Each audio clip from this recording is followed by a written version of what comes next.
tonight to present a diverse career panel of sex educators. Tonight, we are proud to present Charlie Glickman, PhD. He's a sex and relationship coach, a certified sexuality educator, a workshop leader, a trainer of sexuality educators, a blogger, and one of the authors of The Ultimate Guide to Prostate Pleasure. Thank you for joining us, Charlie.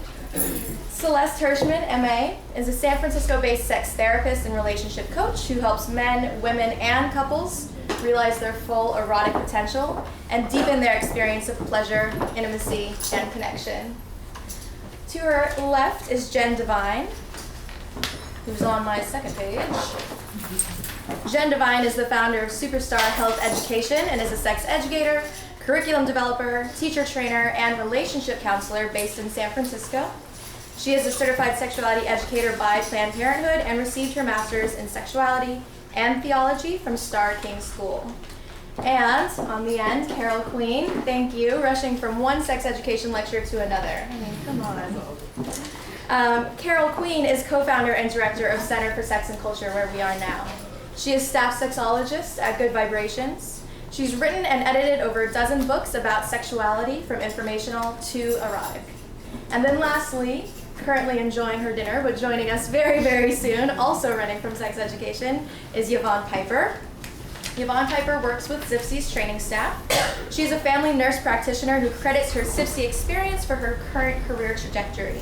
She works as a primary care provider at LYON-MARTIN Health Services in San Francisco, where she provides healthcare to women and transgender folk.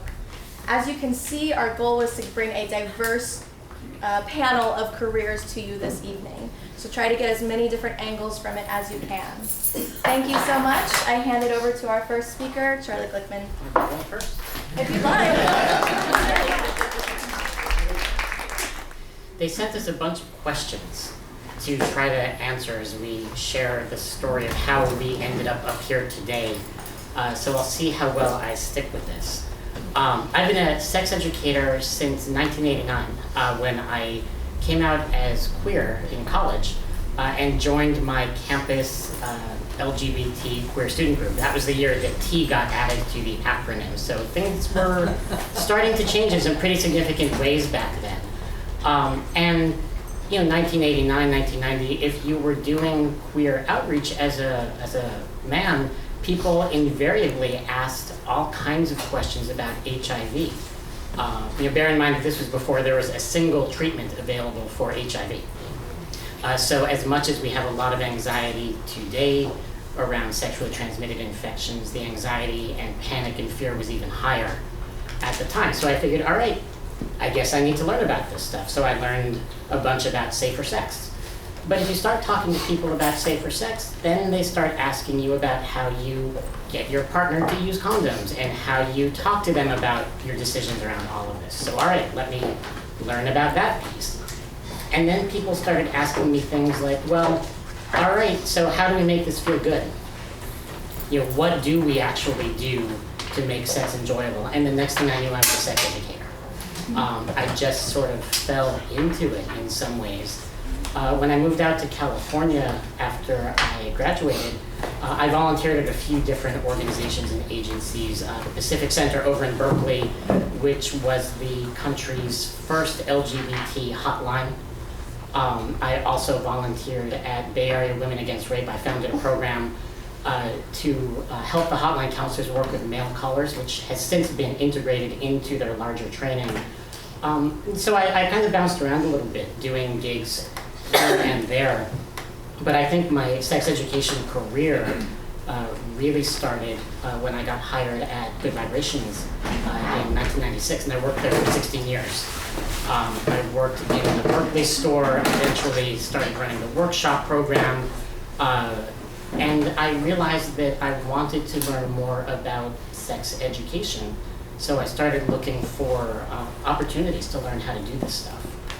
Eventually, I settled on the PhD program at the Union Institute, which is in Cincinnati. It used to be a very flexible graduate level, basically homeschooling, design your own doctorate program. It has since tightened up. I don't know what the program is like now. It's not nearly as flexible as it was when I was there. Technically, my degree is in interdisciplinary arts and sciences, but really it's in adult sex education. Because there's a lot of work around sex education for youth, which is awesome. Certainly we need more of it in the world, but there really wasn't very much that was being done to look at how adults learn and the developmental stages that people over, college age, early adulthood go through around sexuality. And that was really the work that I felt called to do. So I started digging into that and eventually got my degree. Along the way, I also became certified by the American Association of Sex Educators, Counselors, and Therapists as an educator. So I've done lots of those official kinds of things. I kind of fell into them as they came my way. But I have to say that the best training that I got was the daily practice of talking to people about their sex lives. What does this person need to make their sex life happier? What do they need to make their relationship smoother? How do I have an orgasm? What's the G-spot? These are the kinds of questions that really matter to people. And unfortunately, you're not likely to find that in any of the official academic programs. Many of them seem to prefer to talk about sexuality rather than talking about sex, which I think is a real problem. I see some heads nodding over here. So yeah, some of you may be familiar with this if you've been through any of these programs. Let me see, I have other notes here. So one of the questions that we got was, how do you use non-judgmental sex information in your day-to-day work? That's a hard one for me to answer because non-judgmental sex information is my day-to-day work. These days, in addition to lots of other things, I work as a sex and relationship coach. I work with clients over Skype, so I have people all over the place, including some people in Europe and one person who's in Afghanistan, so 12 hours away. Thank goodness for modern technology.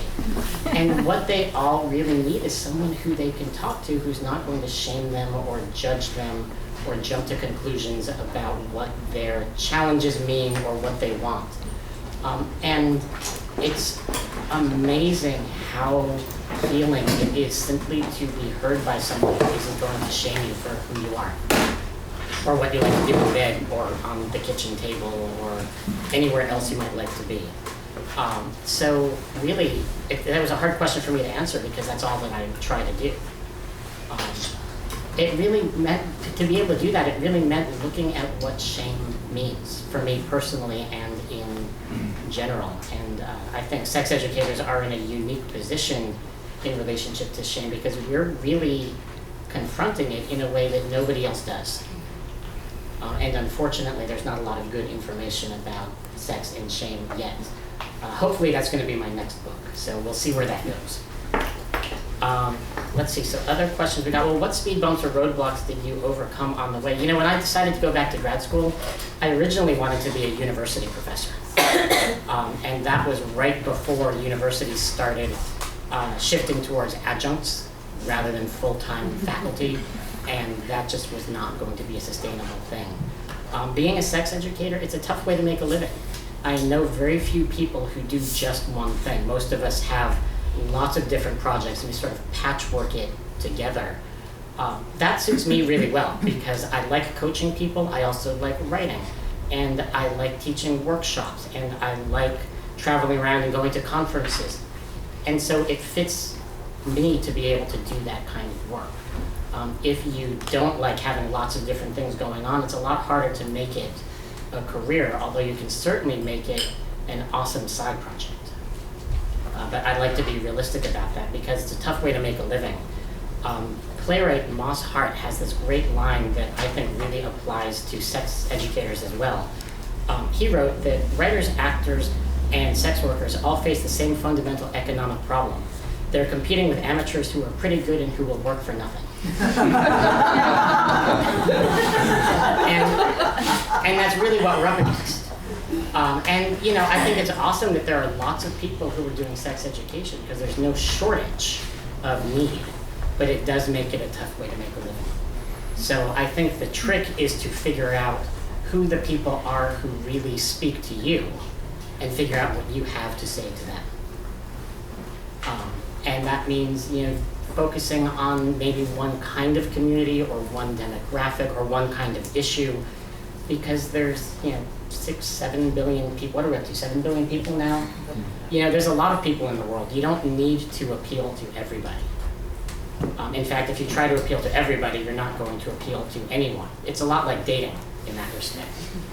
Find the people who want what you have to offer, and don't worry about everybody else, because otherwise you're just going to get lost. Let's see, what else do we have right here? So one of the other questions, what do you find rewarding or fulfilling about your work? Short version, right now, this very second, somebody is having better sex because of something I said to them.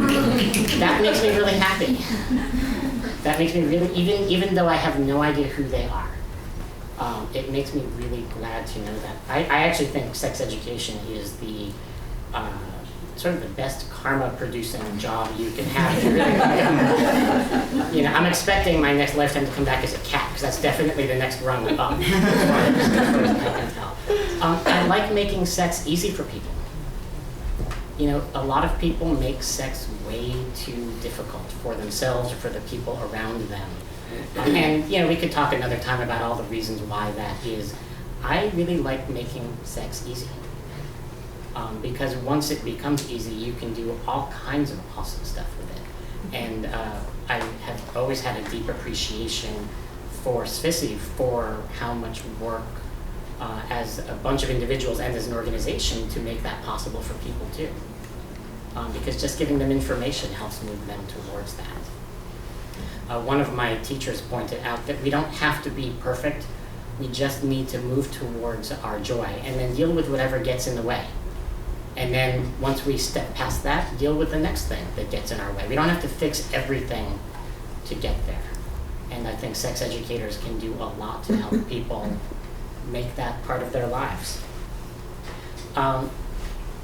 So the last question that we had was, any advice or words of wisdom for someone who wants to create a career in the field? Or what would you say to someone who wants to grow up to be you? I actually sometimes think about what I would like to say if I could go back in time and talk to myself from 20 years ago when I was just starting out, so this fits really well. One of them, figure out what you need in your sex life and your relationships and work to make that happen, because this is a tough way to make a living if you're unhappy in your own personal life. I have seen a lot of sex educators burn out because they are talking to people all day about what to do in their lives, and then they go home to a situation that isn't working for them, and the dissonance of that leads to burnout. It really means that your personal life becomes your practice ground for your professional life, which is a tricky thing, especially because then the people in your personal life kind of get tired of being in your science lab every now and then. Sometimes. You want to try this communication trick again? Really? Yeah. I mentioned another one, which is find the people you want to serve and then speak to them rather than trying to be everything to everyone, because that just never works. San Francisco is a great place to learn to be a sex educator. It's an especially difficult place to do it because there are so many people here who want to do it. So for those of you who are considering the possibility of living somewhere else at some point in the future, it can be a challenge to break the trail. It really can. But we also need that. We need those seeds to start spreading to other places. So just think about that. I know it's an awesome place to live. I've been here, for 22 years. But if you are thinking about it, just think about the opportunities that exist elsewhere in the world. And then the last thing kind of ties back to that science lab piece I just mentioned, which is, we run across a lot of tips, advice, sex tricks and techniques, these kinds of things. Be willing to try any piece of advice that you're dishing out. If you're giving a client some great idea for how to communicate with their partner about what they want to do in bed, try it. Your experience won't necessarily match theirs because we're all different, but be willing to do whatever advice you're going to dish out, because to really be a good sex educator, you need to walk your talk. You need to do it from a place of authenticity And people know if you're telling them something that you don't actually believe yourself. That is part of why I think sex educators are some of the most awesome people, because as a group, I've never known as many people who really do try to walk their talk. And not just because we get to try out all the sex tricks. I saw where Celeste was going. And because the experience gives you credibility. So try things. You know, be experimental with it. Your friends and lovers will sometimes laugh at you for it, but mostly they'll be really happy that you did. How are we doing on time? Good? 2 minutes. 2 minutes. No, I think I'm good. Awesome. I feel complete.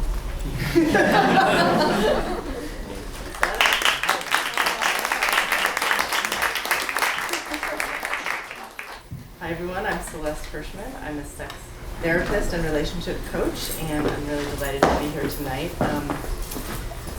I have created a method of sex coaching and relationship therapy that helps people get more into their bodies. Now, what I have found in my journey through life is that you can't learn sex from a book. Like, you can't learn piano from a book, you can't learn guitar, you can't learn baseball. You actually have to try things out.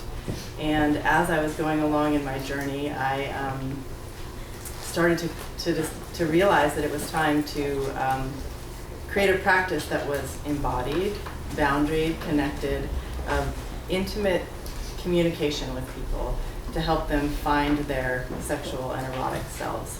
So I created a method, and I teach other therapists and coaches how to engage with people on this level. And I guess I want to go back and sort of say what my journey was a little bit. When people ask me, well, why do you do this work? I usually start out just by saying that I was a horny teenager, which right there I think most women won't admit to or can't admit to in our society, which I think is a huge problem. And I really found that people would come to me and talk to me because they knew that I liked to talk about sex, that I was non-judgmental, and I'm guessing I'm sitting in a room full of people who somewhere along the line sort of said, yeah, sex is my thing, or I'm really interested in sex, or I want to find out more about sex, I want to explore my own sexuality, and actually I would like to help people learn about their sexuality. So that was definitely my journey, and I think my biggest speed bump, I'm going to mix it up a little bit, but my biggest speed bump was like social acceptability. Like, I'm a twice recovered psych major. I went through two I was really trying to backdoor it.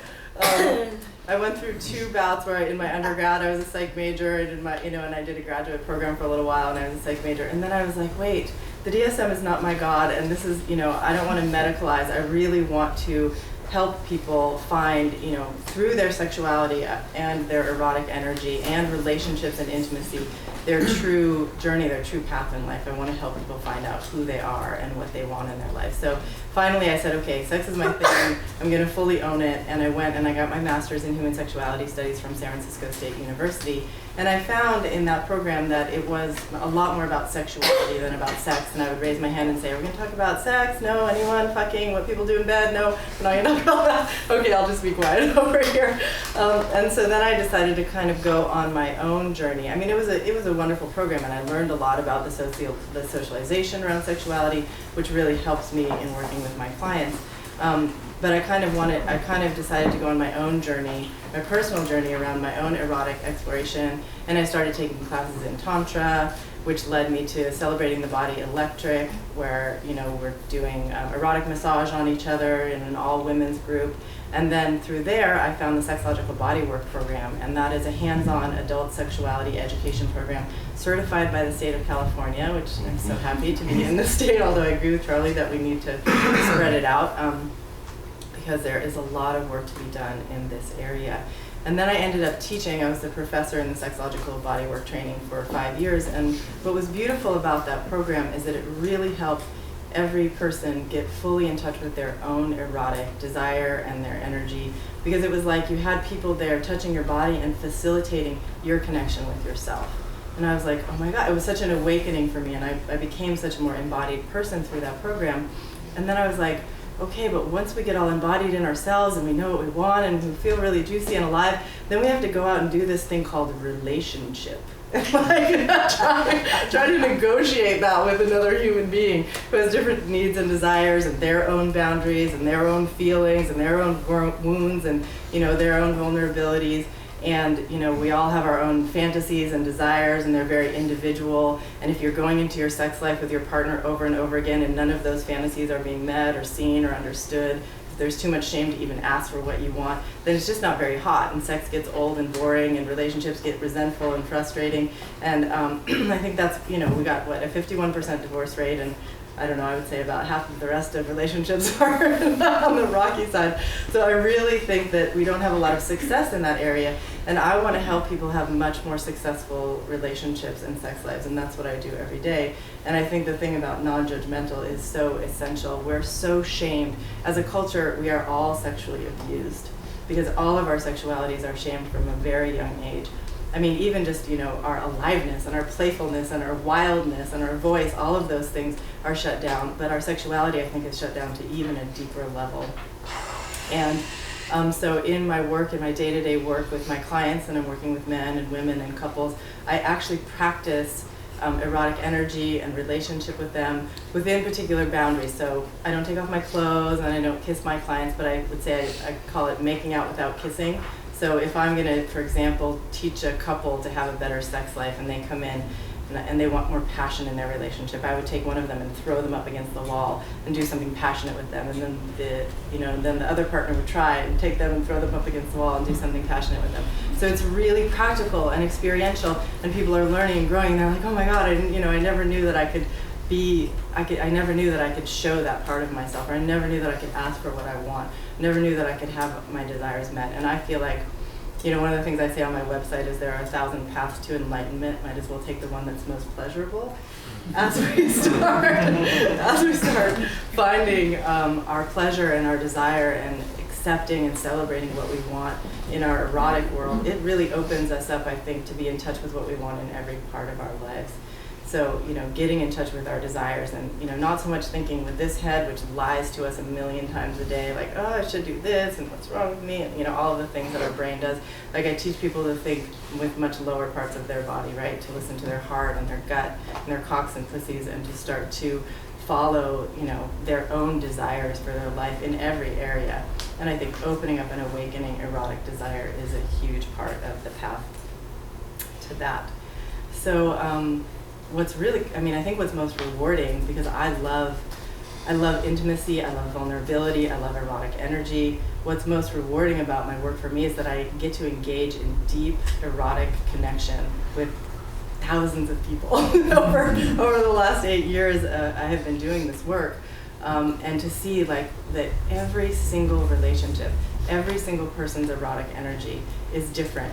That anytime that I'm connecting with somebody, or I'm watching two people connect together, I can see a whole world, a whole life opening up, and I get to experience that with so many different human beings, which is really, really exciting and fulfilling for me. And then, as Charlie said, I get to know that they're going out into their lives and asking for what they want, and telling people their boundaries, and living lives that are more authentic to who they are and what they want. And I think, if I had any advice for all of you, I don't share Charlie's opinion so much that it's hard to make a living at this. I actually make a really good living at this. And I think one of the reasons, I think that sex is actually something that people are dying to learn about. And if you are willing to use every part of yourself to engage with people on that level, I think that people are really craving intimacy, vulnerability, connection, loving presence, and if you're willing to open yourself to connecting with other human beings in that way, and really market yourself from the truth of who you are, I think it's really possible to make an excellent living at this in the realm of sexuality. I'm training new practitioners to do the work that I do. I know there are a lot of amazing trainings out there, and I would love to talk more about mine. If people have questions, I have a flyer over there also. I want to do something a little bit deeper with advice, if you all don't mind, because I refuse to do any presentation ever in my life without something experiential. I think it's essential that we have a moment to self-reflect. So how about if everybody just goes inside themselves for a moment? This is my advice to you. It's the advice where you listen to yourself. It's the only kind of advice I give. So just go inside if you don't mind. Close your eyes, see what it's like to just be with yourself for a moment. And take a deep breath. And connect with your own voice of desire. So notice where it's located. Maybe it's in your heart. Maybe you feel it in your gut. Maybe it's even lower down. Find your oracle. And just start to breathe down into that connection with your own desire. And with each breath, start to imagine without any no's. Don't listen to any no's right now. Just listen to yeses. Just start to imagine.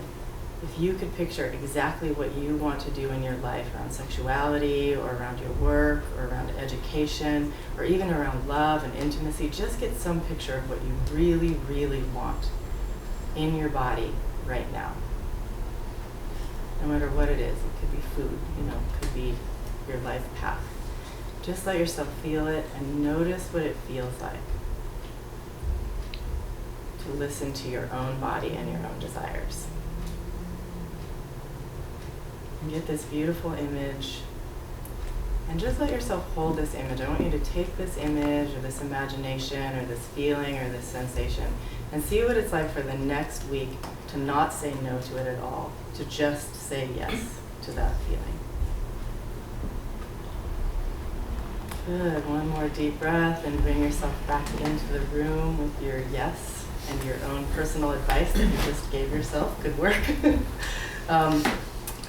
I really think it's important to direct people back to that voice. And that's the way that I work. That's how I help people. I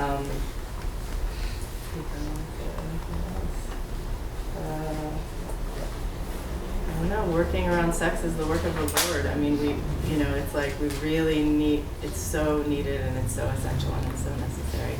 And I'd love to talk more about it if you have questions.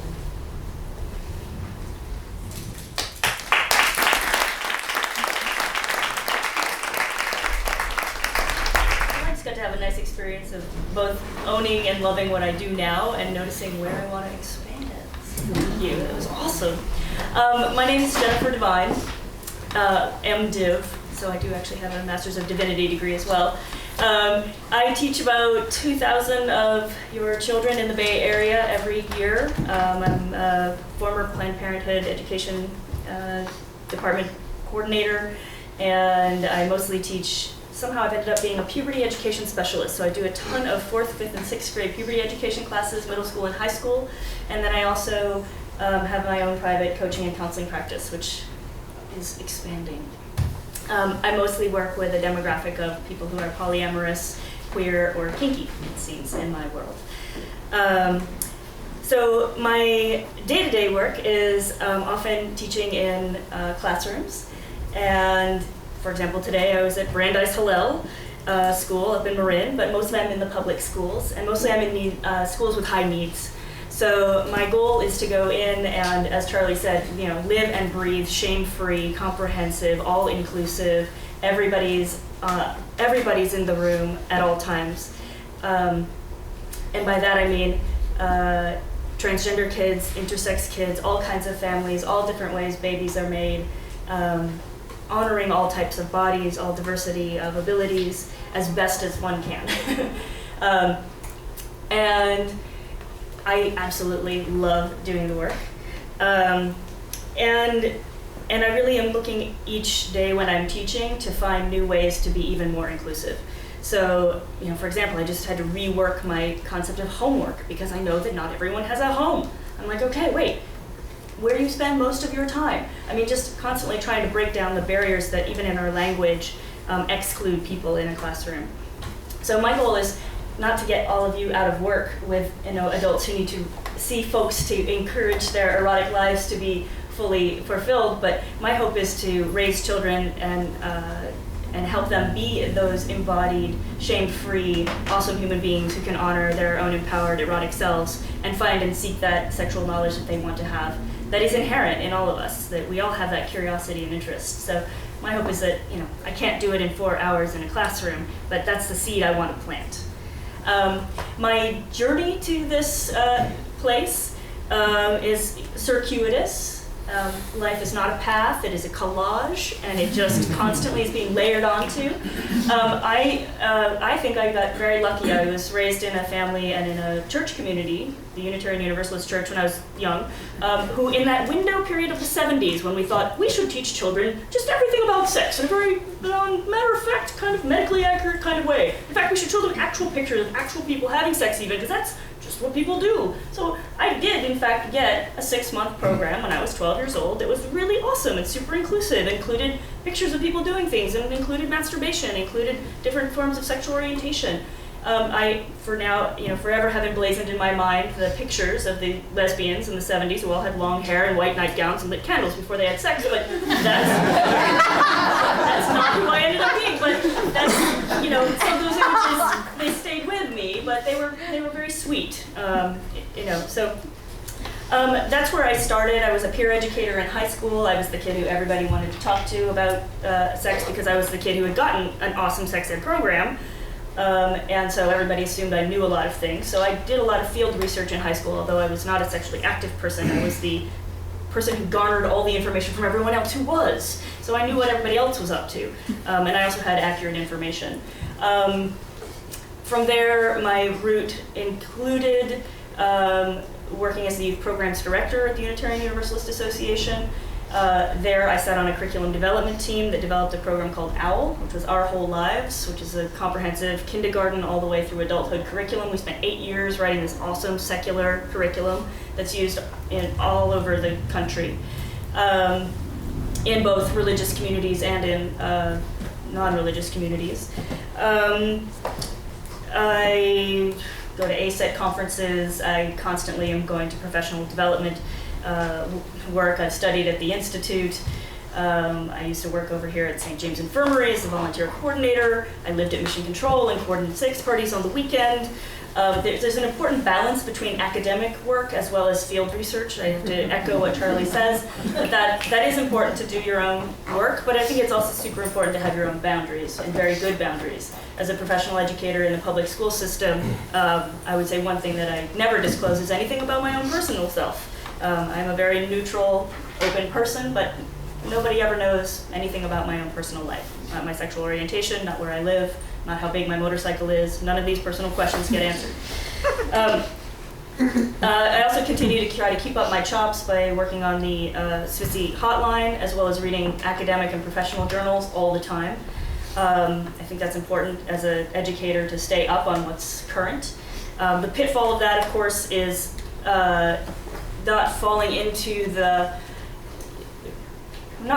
wanting to use statistics to justify your own particular moral stance, which one can easily do. So while you can read a lot of things and it tells you particular things, you also have to keep a balanced notion about what these things say and where these research things come from. I believe in specializing, but I also think it's important to dabble. So that being said, the Body Electric School is a place where my erotic and embodied training has come, both in hands-on sacred intimacy training, the erotic massage work of the Women's Institute there. So I think there's an important way of being both comprehensive medical accurate person in the schools, but also a person who lives and breathes and walks my talk. Roadblocks, I think, are, for me, working at Planned Parenthood, that was a regular salary, although that was an 80-hour-a-week job. Working on my own now as an independent consultant and curriculum developer, it's a bit of a hustle, but again, one can make a good living if one does the work. Finding money from public schools is challenging, just say that. Public schools, sadly, do not often prioritize sex ed funding or arts or music or any of these awesome things that we should be prioritizing. So that could be a challenge. Insurance for me is expensive, so there are some costs that I have to incur that I think you have to take into consideration if you're an independent consultant with liabilities. So for me, that's something I want to put out there. And the fulfilling thing is I can't walk down the street in San Francisco without some kid saying, Miss Devine, you taught me about my genitals,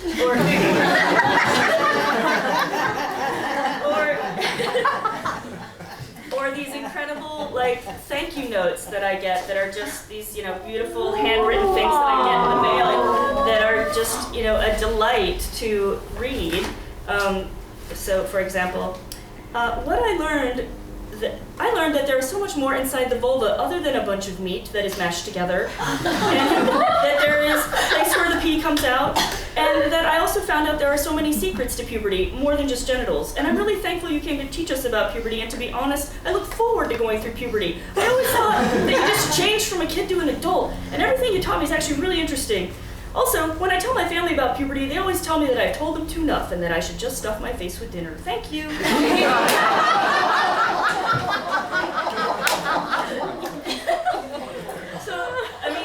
There's a great joy to get, and I actually brought a ton of thank you notes, which are really fun to read. And it's great to see children who are like, wow, that was really fun and interesting. How do I get to be a sex educator? My 7th graders today were actually asking me that, and I was like, come to the panel.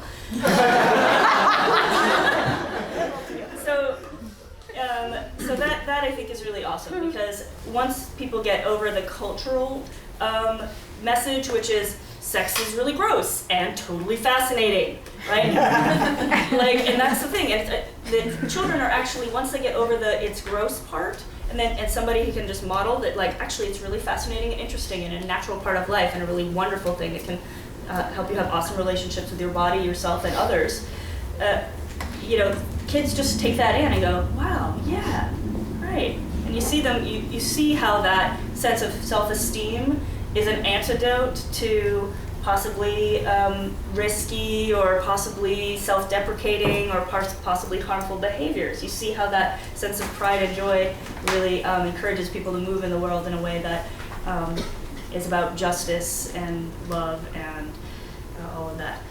I guess one other challenge for me was the time when I had to make that decision between wanting to study theology and wanting to study human sexuality. And these things people often see in sort of an antithesis, these opposite worlds. And I'm like, no, they're not. Our embodiment is very much our seat of meaning. Hello. Like, this is the temple. Welcome to my church, So I found I had to make a decision whether I go to Widener or to the Graduate Theological Union. And luckily, the Graduate Theological Union was like, go for it. We're glad you've been a sex worker. We think it's neat you've made porn, and we'd love to have you come to school and write theology about that. So it was like, it was really cool to find a place in the Bay Area where I could do both and where I could have an academic study that incorporated both my need for meaning making as well as deepening an understanding of human sexuality. How are we doing on time? Perfect. So, words of advice. Have good boundaries and know your audience. So when I was a minister in Canada of 2 Unitarian churches, dress the part. When you preach a sermon about sex and orgasms, dress conservatively so that they can really hear your message. When you're at the sex club doing a workshop on how to give a better blowjob, dress the part. Work with the audience that you're working with, and become an expert in the area that you're working toward. If you're a guru of prostates and anal activity, get really good about that and write a book about it. Awesome. If you're really good at teaching 5th graders about puberty and getting their bodies to feel comfortable in their growing and changing, do that. So, and I'd say that there are lots of ways to get to this place. Some people start in public health, some people start in sex work, some people start in therapy, some people are more academic. There are lots of ways to get to a place of being an educator. And keep up your connections, have a good database. And if you're not good at that stuff, hire somebody else to do it for you. And the Bay Area is an awesome place to network and find resources. So I'm happy to talk to anyone afterwards if you need an educator to come into a school that you know or you have children. I also do homeschooling groups. And I brought some resources for particular for people who are parents if they're wondering about how to talk to their children about sexuality, because I think that's an important thing that gets left out. Our children are sexual beings as well. So.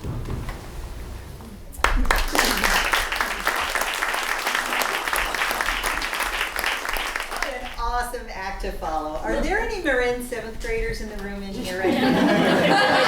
I'm just checking. All right, just checking.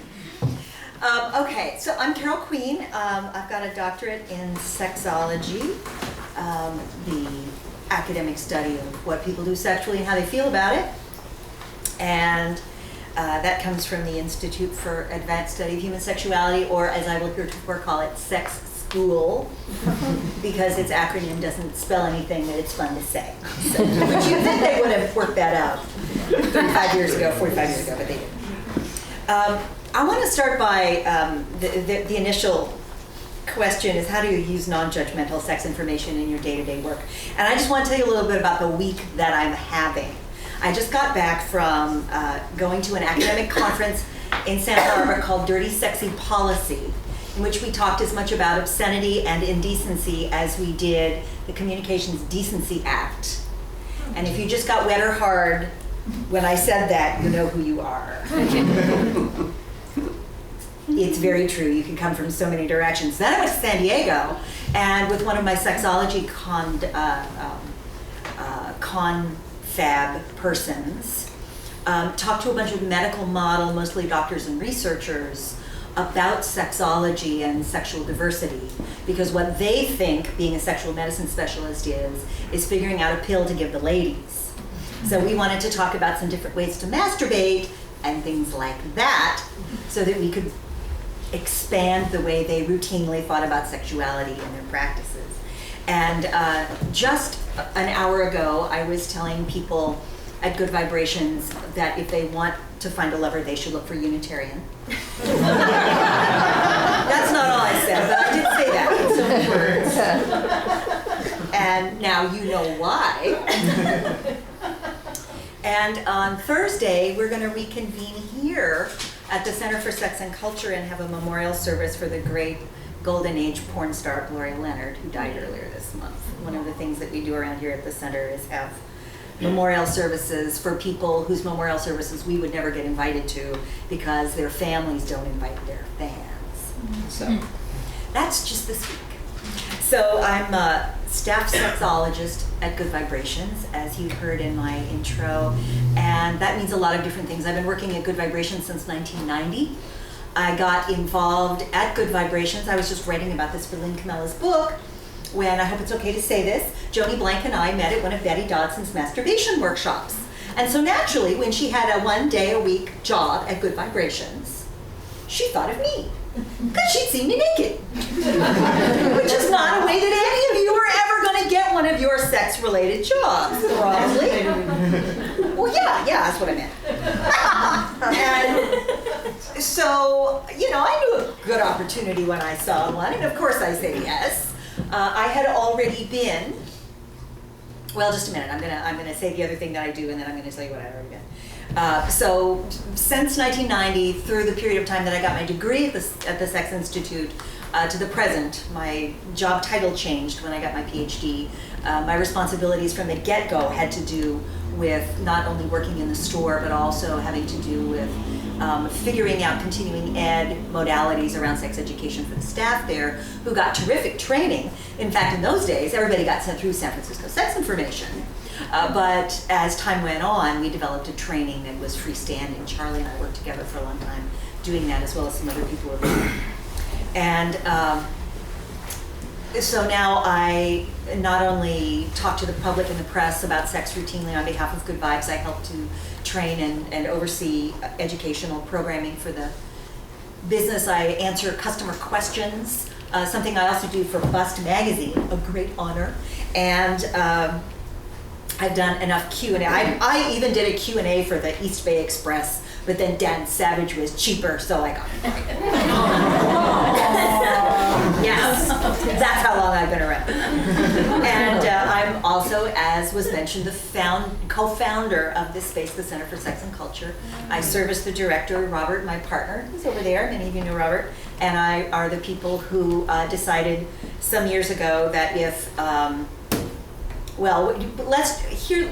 here's the secret to creating a space like this. The secret is you don't know what you're getting into when you start to do it. And by the time you start to get an inkling of what you're getting into, you realize that the thing is beginning to form a space that you can't just let fall and go away. So therefore, I actually believe that almost everything extraordinary that has been done in a sex and culture context happened kind of in that way. That people sort of started getting rolling on something. Maybe you feel like it's about good vibes, for that matter, Joni. People start to get rolling and then they wake up one morning and they go, what the fuck have I gotten myself into? And you either have a lot of people working with you like Spissy, so there's never a single moment when you go, I can't let this drop because someone else will take it, or you don't have that many people and you go, well then I must get up in the morning and move along and move it forward, and someday it will sail along like a boat on the sea on its own. So that's kind of where we are right now. That wasn't an overt plea for all y'all to come become volunteers, but just in case anybody wants to, just let us know.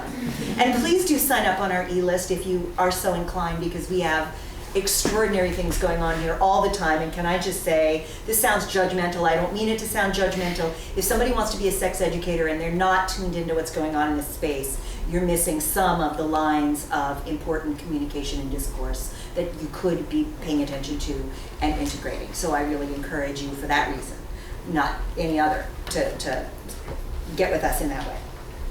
I also write books and stuff. I run around and speak at colleges and different places. I consult. I am a participant on a Discovery Channel show that is going to show up one of these days, in which I get to talk about all the unusual fetishes that hadn't been invented yet back when I went to school. Wool sweater fetishists. Who knew? I bet you knew. Wool sweater fetishists. When I was learning about fetishes, that was never mentioned. Never. Never. And I'm allergic to wool, so I feel like I'm kind of missing out on something. But as has already been said, you can't actually do everything, even if you probably ought to be interested in everything.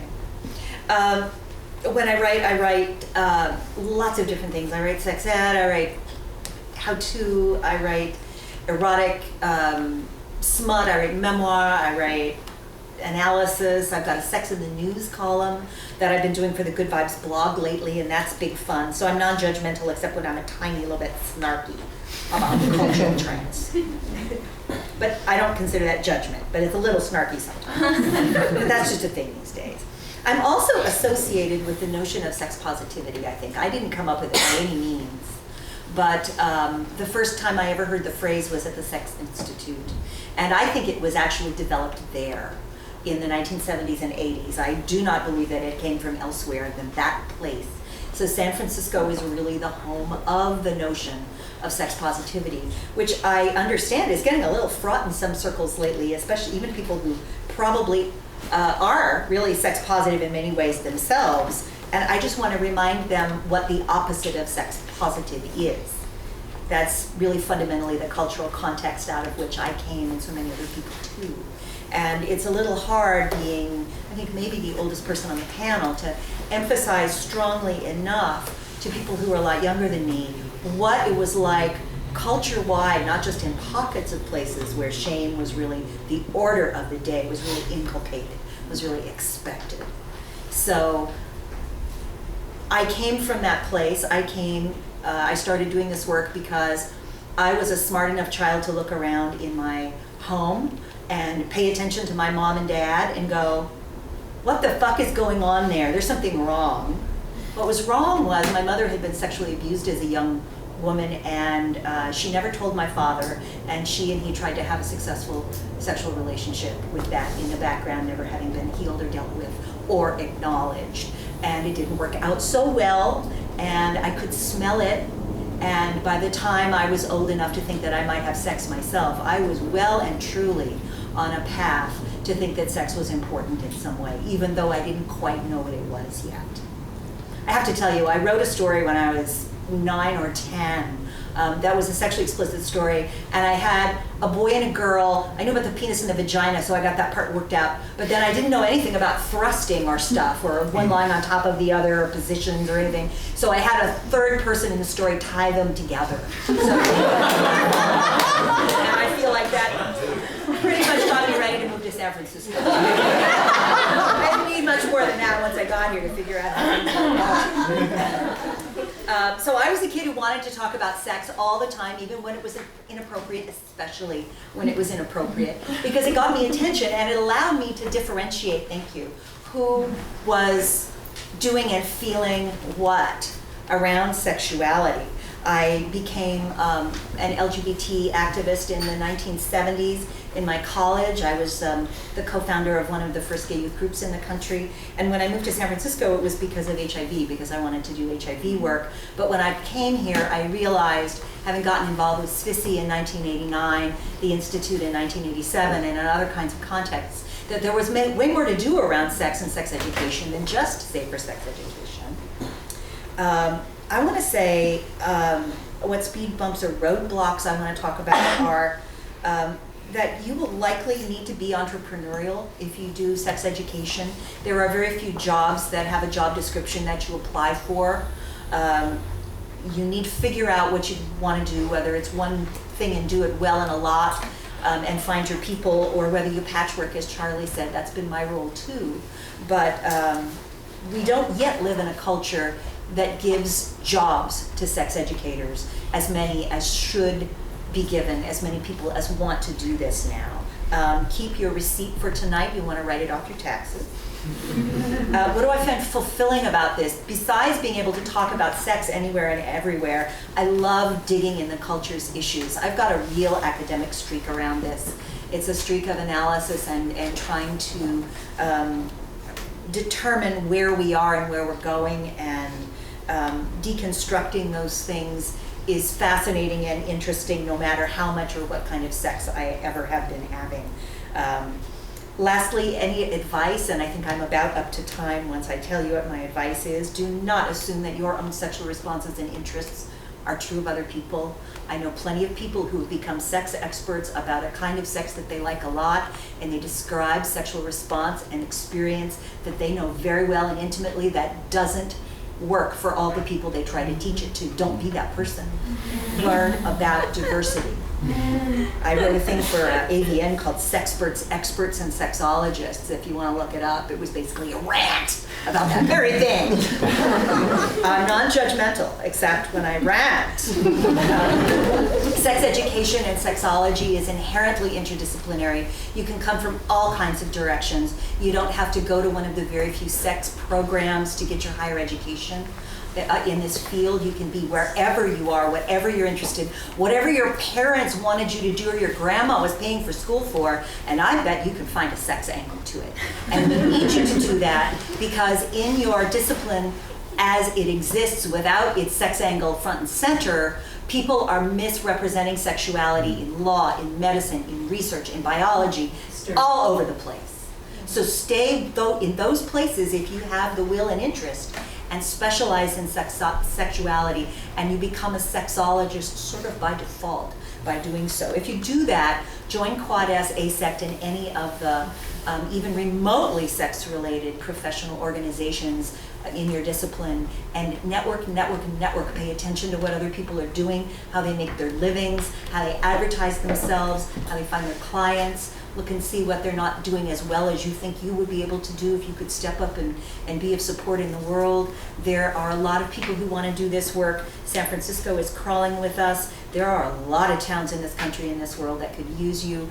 If you do find that your rent gets jacked up and you need to move somewhere else, don't do it with your tail between your legs. Take a piece of this with you when you go.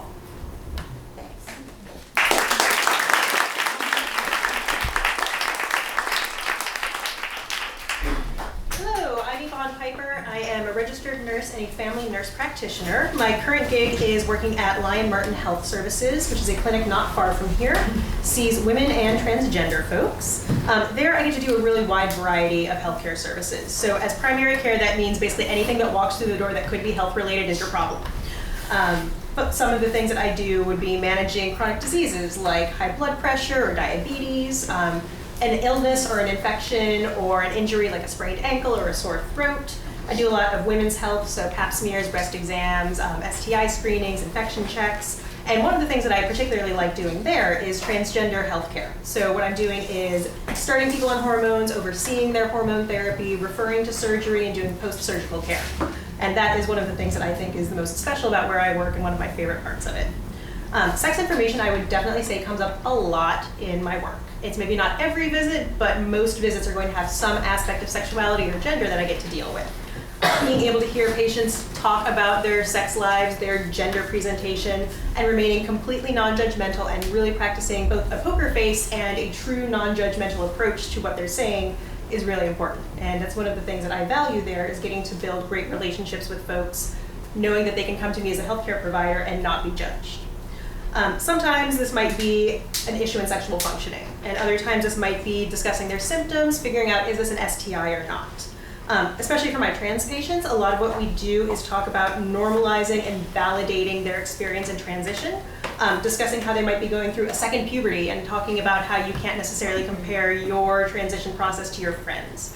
So kind of like what Jen was saying, this is talking to someone about puberty, but they might be in their 40s or their 60s. So a little bit different, but also kind of the same foundational skills.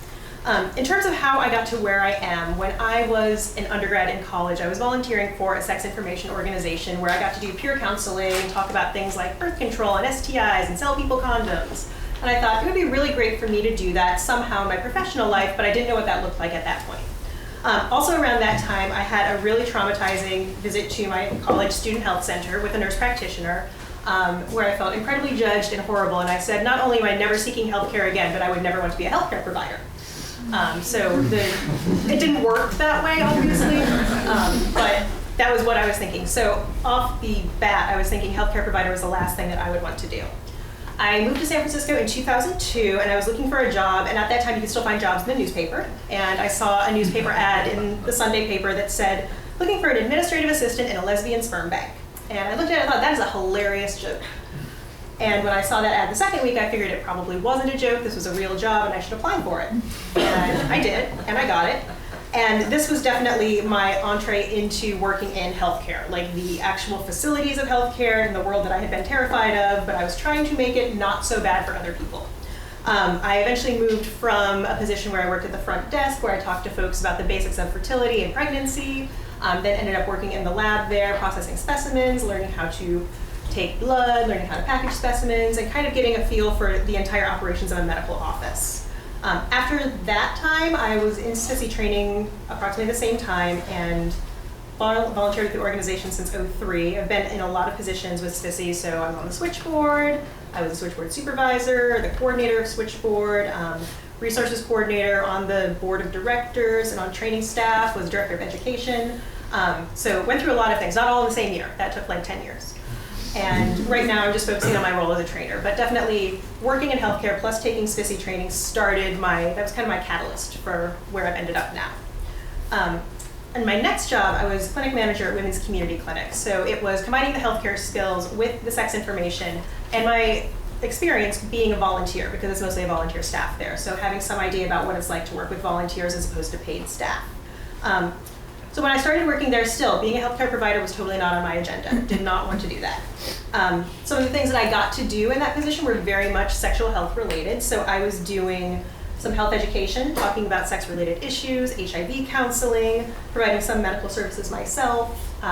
So definitely got more experience in not being the medical provider, but definitely helping someone to figure out around sexual issues, talking about what's your STI risk, talking about what birth control might you want to use.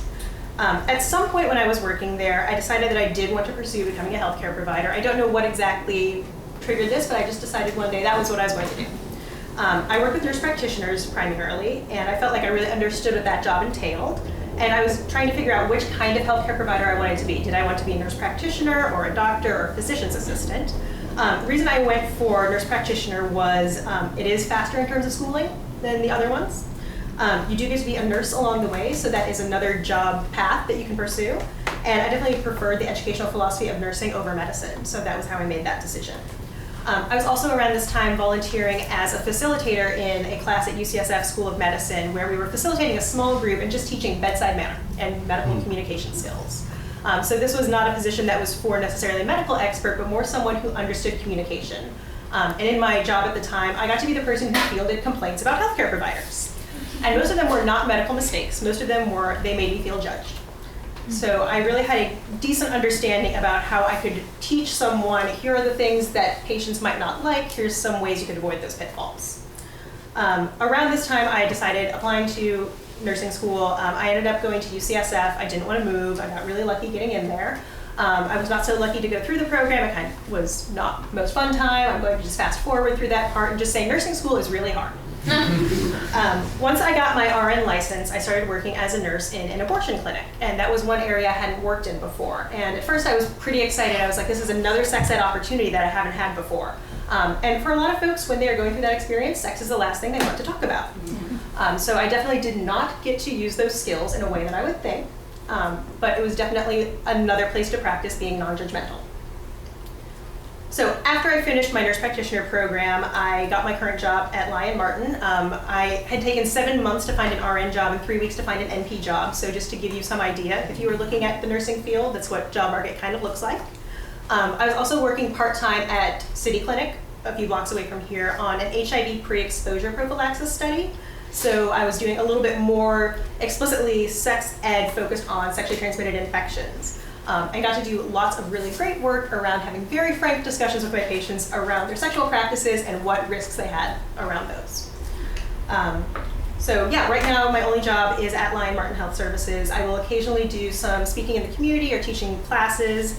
I have relationships with a few schools of medicine where I go in and do a crash course on talking sex with patients. I'm a provider columnist for bedsider.org, which is a website that aims at young cis women talking about birth control options. So I like to try to get some sex information out in as many different venues as I can. So that's kind of what I'm doing right now. In terms of the speed bumps or roadblocks to this kind of profession, I cannot emphasize enough that it is a lot of work. So the schooling is a lot of work, the job is a lot of work. It also can take a really long time. So from the time that I decided I wanted to be a nurse practitioner until I was done getting all the prerequisites, the applications, the interviews, that took 5 years. So it definitely takes a while. For folks who are doing what I did a master's entry program. So you go in with no nursing experience, you become a nurse in this crash course 1 year, and then 2 years for a master's program. The RN portion is not necessarily similar to what you'll be doing as a nurse practitioner. It's a really good foundation, but it is definitely not the same job. The fun thing about being an NP, it's a ton of work and it's a ton of school, and then when you finish school, you get this license, and then people expect that you know what you're doing, and having a license and knowing what you're doing are very different things. However, it is terrifying because people will have you see 24 patients a day and they're like, good luck with this. Which is not to say that I don't have support, but in general, it's a job where you need to be able to think on your feet very quickly about a very wide variety of things, and that can be terrifying. Also, make sure you know what the job entails. Right now, I'm talking about more of the glamorous portions of it, so getting to talk about sex and getting to remove that broken condom from someone's cervix and getting to start someone on HIV prophylaxis, like those are all great. But I also spend a big chunk of my day filling out paperwork justifying to insurance companies why someone needs this particular antacid. So there's also not fun parts of it. No, that's really what I did today. It was about an antacid. Fucking antacid. Like, I don't even get it. So that's not terribly glamorous. Sometimes calling folks about lab results is not terribly glamorous. If it's something like your cholesterol is 2 points higher than what the cutoff is. Like there are parts of the job that are not so much fun. And right now I am on call, so I never have total ability to leave work. Work is always with me in my pocket in the form of my phone. I have PTSD every time my phone rings. I like freak out now. So yeah, it can be a very overwhelming job that can follow you around all day. The job market around here is not incredible. So like I mentioned, it took me a really long time to find a registered nurse job. I got really lucky finding a nurse practitioner job. Some of my classmates are still not employed, and we graduated in June. So it can be tough. If you are willing to move, there are a lot more jobs out there. If you are looking for jobs that explicitly say they involve a lot of sex education, they might not be very available, but you can talk about sex in any aspect of medicine. So if someone is coming in with heart disease, I guarantee you can talk about sex with them. The hours might also suck. I have learned that I cannot make any evening plans that have a concrete start time because I can never guarantee when I'm going to be done. So I usually don't eat dinner until like 9 o'clock. My dating life suffers. It's a little bit challenging to work the hours. And also cannot emphasize you will be on call if you are doing what I do. And so that can be a little challenging to have work following you all the time. In terms of what I find rewarding or fulfilling, that time I referenced that I had in college where I had that horrible experience with my nurse practitioner, every time I go in to see a patient, I kind of replay that scene in my head really quick and I say, don't do that. So getting to give people not crappy healthcare experiences is really great. And actually, if you look on Yelp, my pelvic exams have a 5-star review. Very proud of that. So getting to provide really high quality healthcare that people are not afraid to access. So I don't want people to say, I don't want to have to go in and see her. I want people to be excited. Even if they're sick, I want them to be happy to see me. Getting to build relationships with patients is really fantastic. So getting to see the same people on a regular basis and seeing how their lives are going and not just focusing on, I'm here treating your warts, but really, how did that move go? How's the new job? So getting to know people as more than just a body with a problem. I also get to train students. So another terrifying thing was after being a nurse practitioner for 4 months, they're like, you are totally ready to precept students and teach them how to do this. And I was like, I don't even know what I'm doing yet. But actually, it's kind of surprising. I learned a few things along the way. So I work with students from a bunch of different schools, nursing students, medical students. So getting to train them, not just on the medical portion, but also on the communication skills portion is really fantastic. If you want to grow up to be a nurse practitioner, make really certain this is what you want to do. Because if you go through all of that schooling and then you change your mind, that is going to be really sad. Don't do it because you hear it's a growing field with great job opportunities. That is not a good enough reason to give up your entire life to do this. Do this because you are incredibly fascinated with the human body and the human experience and you want to have those relationships. If you just want to fix things, I recommend engineering instead. Like, human bodies are not computers. You can't just go in and fix them and they operate properly. You are looking at them in a context of a person. So it's not just putting this medicine and it's fixed. It's what else do we need to do with the rest of your life to help you. I am a generalist, so I'm trained in a really broad variety of situations. I can see people of any age and I can see pretty much any kind of problem. That's sort of nice, but it is also a double-edged sword. So there are a lot of times where I don't know what's going on. If I were in a specialty field, like if I were really narrow and I knew a lot of things and I had a lot of depth on something as opposed to a lot of breadth, I would feel differently. However, being new in my career, I felt like being a generalist was the way to go, so that way I can get a little bit of experience in a lot of things. I don't know if I want to specialize in the future. It's actually kind of fun getting to have that crapshoot if it could be anything walking through the door any day.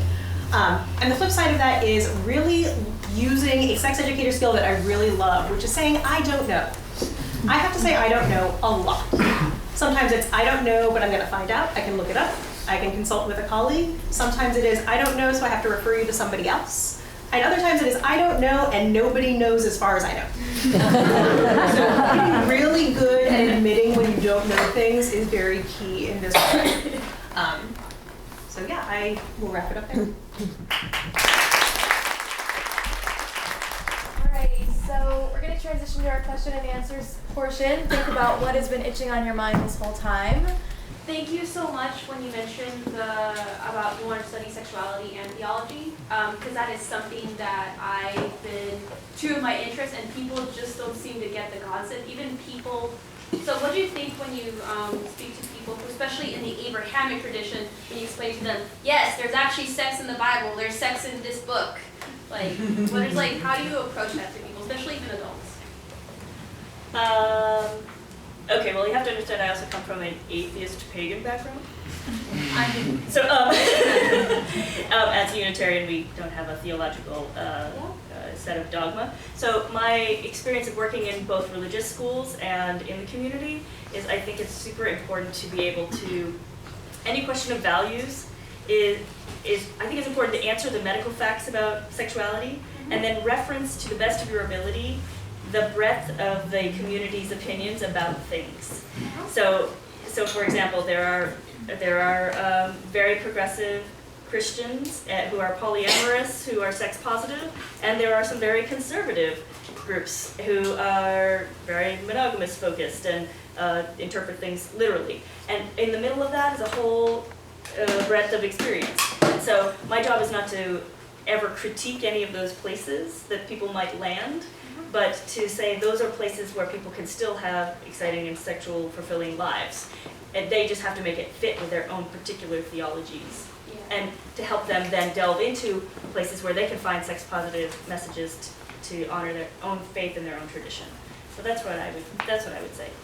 So, yeah. I'd like to add to that, actually. I did a focus on women and religion when I was in sociology in college, and I thought a lot about this stuff too. And you know, so many religions make so many sexuality-related issues fraught that it is clear that sexuality is incredibly important in a religious context. And it's really true that there is such a wide variety of ways to come at it, but you can't say it's not important to them. It so obviously is. Well, I mean, look at the word sacrum. Yeah. And sacred. And look what hangs out in those places. I mean, why do we call that bone sacred? You know, really, hello.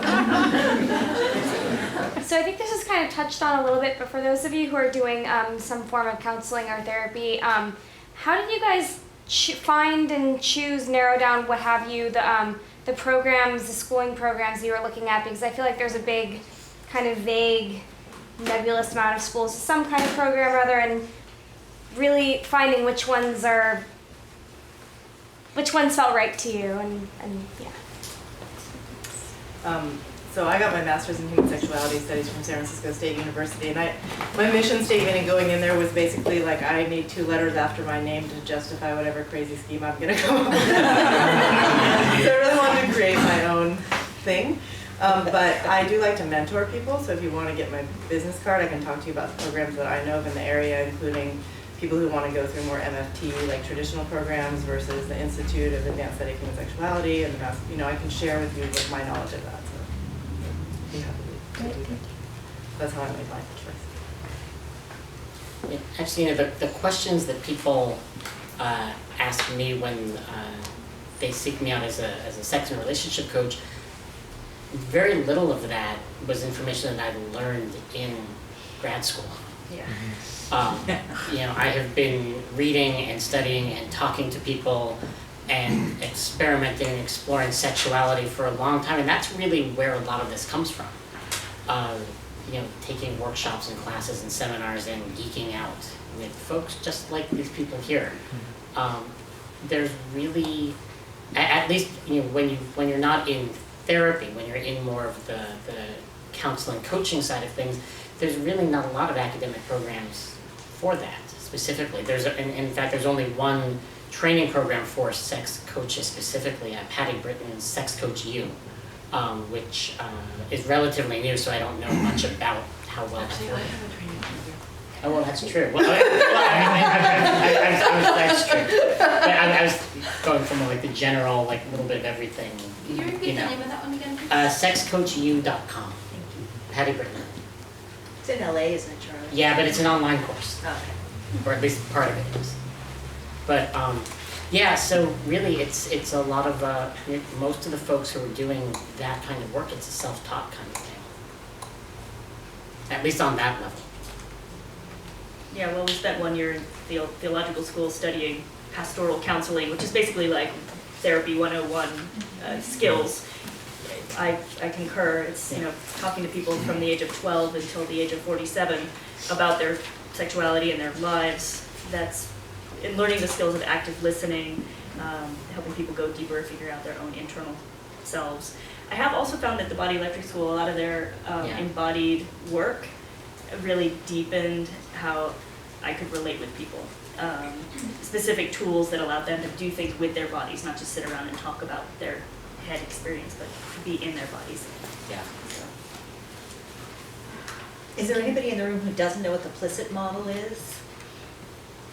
A couple people. So the Plicit model is a sex therapy modality that basically, if you follow it, not that many people need a therapy credential to do the work of sex therapy. Although people who really are going to delve into intensive therapy do need such a credential and would be very wise to get appropriate training to do it so you don't get in too deep. But PLICIT stands for Permission, Limited Information, Specific Suggestions, an intensive therapy, and it posits that most people with a sexual problem really only need permission-limited information and specific suggestions, the things that the culture tends to withhold. How often do you find that you talk about your own private sex life with clients as examples or as suggestions, or do you try to keep that completely separate? I never do. There's also this really fun thing you can do called fake third personing though, where you can say, yeah, my last patient, blah, blah, blah, and you can share your own experience that way if you wanted to, but I never associate it with myself. Yeah, me too. My version of that is some, many, most, except that if it's just my experience, I don't want to pretend that it's some people, so I'll say, oh, one person who I talked to, and now you don't know if it was me, my best friend, my partner, or somebody who I met on a plane flight. And so that's a nice way to use personal experience. But I actually think it's important for sexuality professionals to model good boundaries. And when I'm coaching somebody, it's not about me, it's about them. Plus, you know, people make up all kinds of stories about what they think you are and who they think you are, and it's nice to actually carve out some privacy in that world. I will share zero in any public school situation, but in certain contexts like a workshop in a sex-positive community or underground BDSM club, there may be particular moments or opportunities where I might share a personal vignette, but I do often third person it, even in those situations. Occasionally I will share a tidbit, but mostly I keep pretty good boundaries even in those spaces. Sometimes I'll make light of something by using myself as an example, and that sometimes helps break the ice. The space where I use self-disclosure the most is writing and personal essays and memoir and things. But in personal essays, I feel like self-disclosure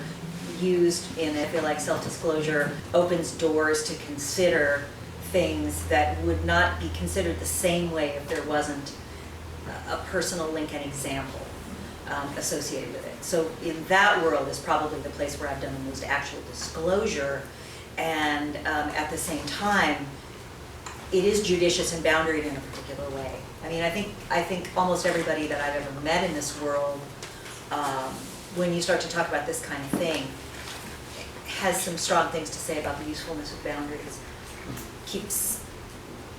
It keeps a lot of things from happening, including too much transfer. You're not engaging with transcripts with people that you're working with and giving them more information about you to build notions of you from, unless it's sort of a co-counseling or a different kind of a situation where that's an appropriate thing to do.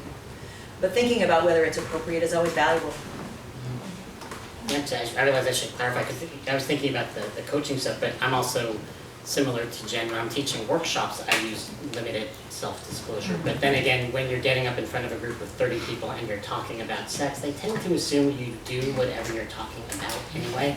So whether you out yourself or not, they will assume that. So I figure I might as well use it there.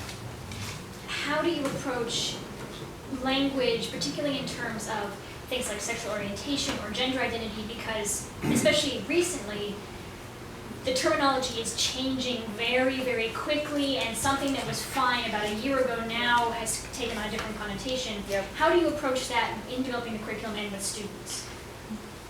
The initial curriculum took 8 years to develop, and each year we were like, well, now we have to rewrite that. And so, really any curriculum has to be constantly reviewed, and any educator has to constantly use a curriculum as if it's a recipe, not as a directive. Like, I think any good cook looks at a recipe and says, oh, that's one way to make boeuf bourguignon, but I know if I added this, it would be good. So you have to constantly also be adapting to what's happening in the world and not using it as a rote curriculum. I know that curriculum is under review right now, and so they're reviewing the whole process once again, and that should happen with any curriculum.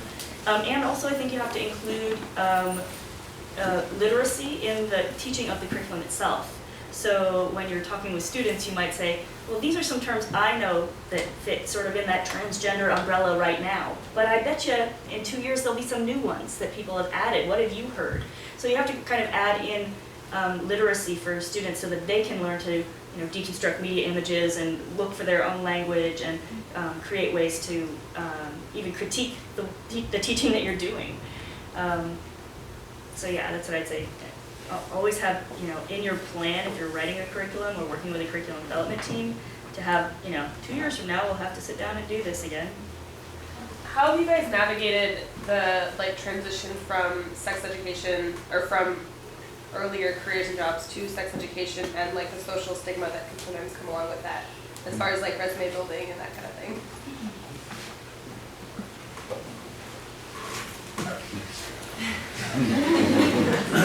There are different resumes you send to different people, as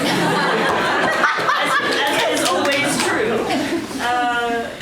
When applying to be the minister of 2 Unitarian churches in Canada, I focused on my ministerial and theological work. And when I was applying to be the education director of Planned Parenthood, I focused on my sexuality, history, and background. And I generally find people are in this city and my family and people around the world and country that I know are genuinely supportive and excited that there are these awesome sex educators that they know. So I don't really find it to be stigmatized in any way. People are like, wow, that's neat that you get to do that work. So occasionally being a theologian can have some negativity in the sex positive community, whereas being a sex positive person in the theological community is sort of okay. So occasionally people project oh, you must be some crazy fundamentalist. No, not at all. So sometimes that negativity comes at me from some particular areas, but most people are excited about sexuality. I'm also kind of alert to signs that there's a stigmatizing quality in the interaction or in the zone in which I'm going, because it helps me think about self-protection and ways of representation. And if I were applying for a job in that kind of context, I probably wouldn't want that job, right? I mean, I think that it's one thing to know that we come from a culture that greatly stigmatizes sex. It's another one to say that you have to participate in that way. I think all of us in this room know that you don't fundamentally have to do that.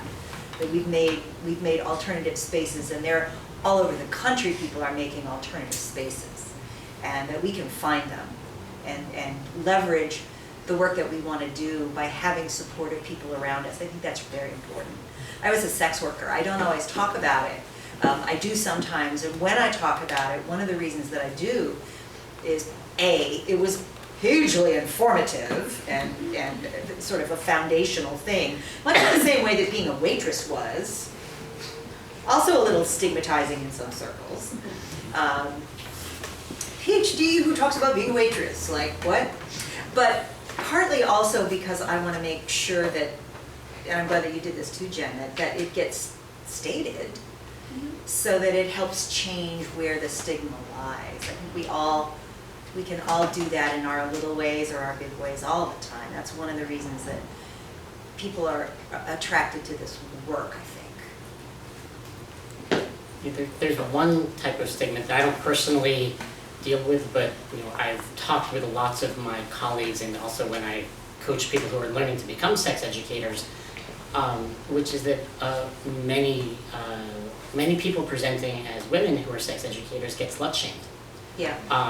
If people tend to assume if you're a sex educator that you have wild, crazy, kinky sex with lots of different people, and if you do, that's awesome, go for it. But if that's not what you do in your personal life, or even if it is, people will tend to assume that it is, and a number of folks I've known have actually kept their sex education work a little lower key if they were women out dating people trying to navigate that world, because sometimes people would just assume, oh great, she's a sex educator, I'm going to get lucky tonight. And that is, the slut shaming that sometimes comes into play. It's something to navigate. I know when I was working at Good Vibrations, a few of my coworkers there told me that they wouldn't tell guys that they were dating where they worked until the third date. Just because that made that easier. So I think that's just something to be considering in some situations. I've heard you speak about shame, but I'm curious about how much trauma and trauma healing comes into the work you do, and if you have any recommendations for additional training you should get around trauma, and resources that you provide for clients who you work with. I work with a lot of people who have trauma. I did some Hakomi therapy training, which has a trauma component to it, and some somatic experiencing, which I think is really good for trauma. Other people recommend like EMDR, which I've heard mixed reviews about. A lot of times, by the time that I'm working with people around trauma, they've already done a lot, or around their sexuality, they've already done a lot of trauma work. And what I find is that a lot of people who have had trauma work, it's like they get to a certain point where they're like, okay, I don't feel traumatized anymore, but how do I now open up to my sexuality again? So I'm often helping people, so we don't focus so much on the trauma can come in, and I have tools to kind of help them come back into the present moment and not fall back into the trauma, but to actually then be able to open and embrace their sexuality after having trauma, especially if the trauma is around sexuality. I think anybody doing work in this field, I just assume everyone I talk to is a survivor, because the assumption is right more often than it's wrong, regardless of gender or orientation or history or what have you. And going into it with that attitude just is much safer all the way around. Other resources, Healing Sex by Stacey Haynes' book and movie, which you can buy and rent online and whatnot. I think it's the best, most inclusive look at healing from sexual assault. The book is written focusing on adult women who were abused as children. The DVD is not specific to any particular gender or age when it happened. Unless she changed the book. I may be out of date with some of that information. Yeah. Thank you. And I would also say anybody who's doing any individual kind of coaching or counseling work, it's really incumbent upon you to know who else is in the community where you are that you could refer to when it comes time that it might really be necessary. So sort of know who the other, to medical professionals too for that matter, know who the people are who are the most likely to be sort of sex positive or whatever you would call it, non-judgmental, so that you could help someone that you're working with move to a different modality of healing and help if that's appropriate to them, and help them make the decision to go see someone who isn't also likely to shame them. Healthcare without shame and resources like that might also be useful to you. When working with kids, it's a complex thing. Because I consider myself a mandated reporter, even though I'm not technically a mandated reporter as an independent consultant. But working with children, there is an ethical obligation, I think, to report anytime there's abuse. All my curriculum includes some component about trauma, abuse, harassment. Cyberbullying is now being included too. So, and giving kids permission to find a trusted adult they can talk to. And then the complexity of navigating Child Protective Services or making a mandated report is emotionally complex but important to do. You are liable if you don't. So it's important to do that, and then maybe help find, their job is to help the children find the place that they can get the support. It's no longer particularly my job in the schools, although I do my best to help the schools direct that work appropriately. This is just for anyone that cares to answer on the panel, but in your different career trajectories, have you ever found one method of self-promotion to be more effective in terms of just getting your name out there? It's a really good question. All done, different things, book writing and blogs and radio shows and online reviews. I may do more of this than some folks on the panel. I think there's so many avenues these days. The best advice I ever came across was do the social media that you think is fun. If you like making YouTube videos, make YouTube videos. If you like posting on Facebook, post on Facebook. If you like writing blog posts, write blog posts. If you can't promote yourself in a way that you feel resentment around because you'll never do it. And there's no limit to what people are doing these days. I'm a writer and I like doing text YouTube videos. Tumblr, not my thing at all. But I have colleagues who never write a blog post and have just as much presence online because they find awesome relevant things to post on Tumblr, or they make great videos, or whatever it is. So I think that's the one big thing. And then the second big piece of advice was post at least 5 things that are not self-promotion for every self-promotion thing you do post. Because otherwise you start looking like you're spamming. Which means that there are days when I'll post 8 or 10 things on Facebook in order to have the 2 workshops I'm promoting that week also come through in that. But that seems to work pretty well. I mean, the people vary on the numbers. I've heard 3 to 1, I've heard 8 to 1. I figure I'll just average it out at 5. That seems to work pretty well.